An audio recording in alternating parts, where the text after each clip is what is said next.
Как вы думаете, человек ждет вдохновения или сразу может показать высший класс? Сейчас мы это с вами узнаем, ведь мы на конкурсе чтцов. На базе Уфимского городского дворца детского творчества Комарова проходит заключительный этап 17-го городского смотра конкурса талантов художественного слова «Вдохновение». Существует он с 2006 года и имеет уже свои традиции и историю.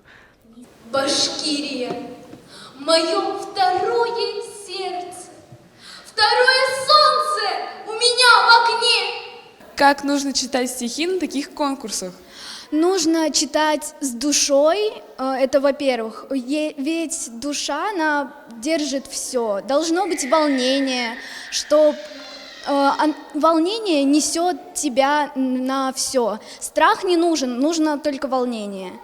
И нужна энергия, чтобы эту энергию чувствовали все. Как нужно почувствовать свою энергию? Нужно очень активно читать, нужно не терять свой голос, нужно, чтобы было четко, слышно и все хорошо, чтобы было. В этом году в районных этапах конкурса приняли участие более 980 чтецов. Участники подготовили стихотворения на 10 родных языках народов Республики Башкортостан.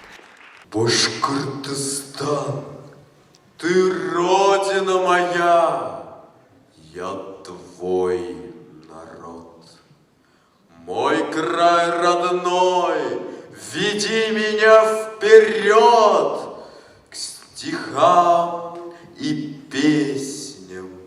Выступления конкурсантов оценивают крутое жюри, преподаватели университетов, представители детско-юношеского телеканала «Тамыр», детского журнала «Акбузат», актеры театра, специалист фонда по сохранению и развитию башкирского языка, педагоги школ. Серьезный уровень.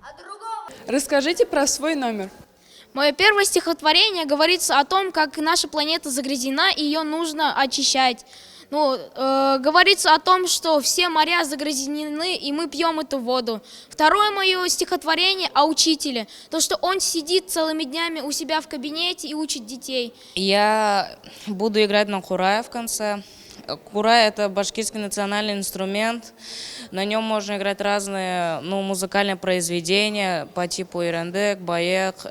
Хоть конкурс касается исключительно стихотворных произведений, мероприятие украшают и музыкальные номера. На сцене были замечены юные артисты вокальной студии «Тамыр» и ученики нескольких уфимских школ с творческими номерами.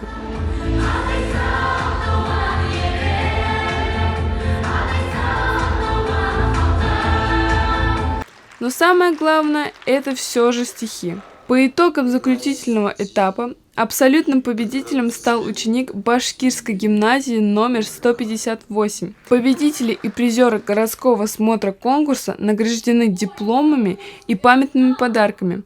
Поздравляем участников и победителей! Желаю вам новых творческих побед! Читать стихи с выражением требует большой подготовки, ведь чтобы вот так вот выйти на сцену, нужна смелость и большая сила воли. Милена Мичурина, Татьяна Никитина, специально для Горы новостей.